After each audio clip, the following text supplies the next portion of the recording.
Marstel-Day. I think we have Corey Nelson here. Corey, are you here? Just so I can give the characterization. I'm here. Hi.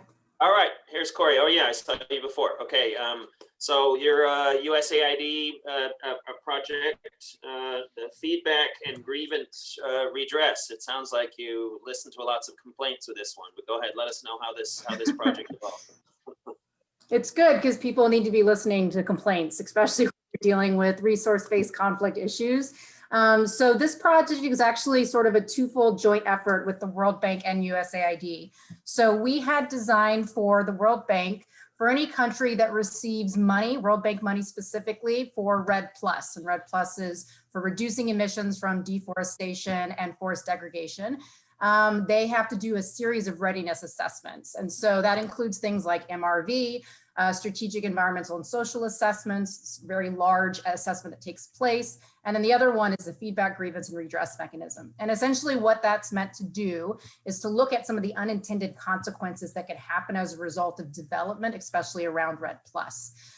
So we had designed this for the World Bank. These kind of vary in quality depending on which country you're working in and the resources that they have access to. And so we actually designed this very complex mechanism that the World Bank liked enough, they decided to make it a blueprint for all of the FGRMs that they do around the world.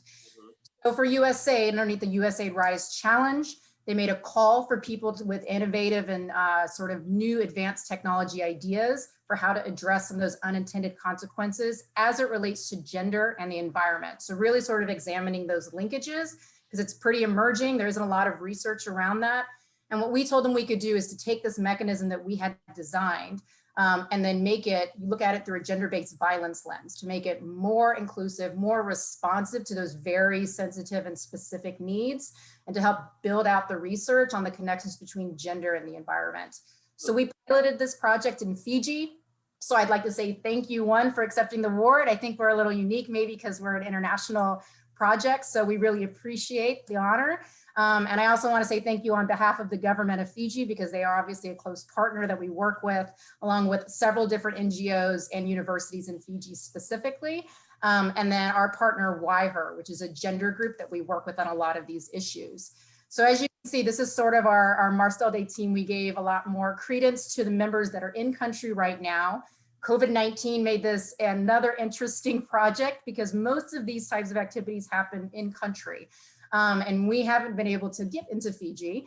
They don't really want us there right now anyways, with everything that they have going on. So we had to figure out how to adapt this in a remote environment, especially difficult when you're dealing with the engagement of communities that are directly affected by some of these projects and activities, especially around resource-based conflict. And where English is not obviously a first language. So Fijian's a little rusty, but we managed to do a fairly good job. And this project is pretty much close to wrapping up. Again, we had to extend for a variety of reasons, and COVID being the major one. But we're pretty proud of it. It's pretty new, it's pretty innovative, and USAID has decided that they're actually going to try to scale it up to do it for USAID projects again around the world, because this isn't something that USAID has really been exploring, the actual consequences of development in this way around resources. So thank you very much. We really appreciate the honor. Certainly, congratulations and unique projects. And I know from Marstel-Day and Rebecca Rubin, who's participated in these before, that's innovative projects in climate and sustainability, and a lot of the stuff you've done on with your federal partners has always been impressive. So do you have a lot of belief that the REDD program is going to expand and grow and feed future carbon offset markets with all these corporations making carbon neutral commitments? I mean, do you think forest ecosystems are a big potential for investment due to that economic mechanism?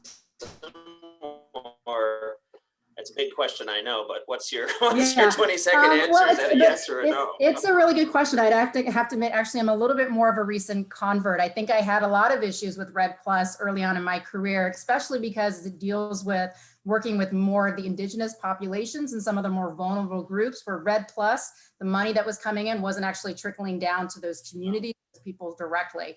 It actually inspired the FGRM and the work that we've been doing, because we really wanted to make sure that the money was going to the people that were actually conserving and protecting the land and the trees, and that it wasn't affecting their livelihoods in such a negative way. So I would say, yes, I've seen, especially for our work, which is mostly focused in the South Pacific, where obviously SIDS are some of the more vulnerable populations when you're thinking about climate change and environmental impacts, that we've seen a lot of movement around how these are actually improving community, and livelihood is a big part of it. I think that is the piece that kind of goes by the wayside. You don't think about it as much, but providing alternative livelihood options for people has been successful.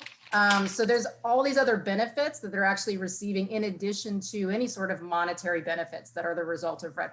But caveat, it only works if the system is set up in such a way that those benefits flow down. And so I think the World Bank is further along and how they think about those types of consequences and those connections that are made. And USAID's now starting to pay a bit more attention to a lot of those linkages. So I think it's trending on the right path. Yeah, I think I would share the same perspective. 20 years ago, a lot of local officials in South America and Southeast Asia got the money and decided it was for making a parking lot, not for adding to the forest. So it's hard to, so anyway, I'm encouraged that you're positive about it, because I know you're obviously on the ground is an important element of that. Okay, so thank you to Marstel-Day and Corey, and thanks for the extra detail. Yeah, thank you so much.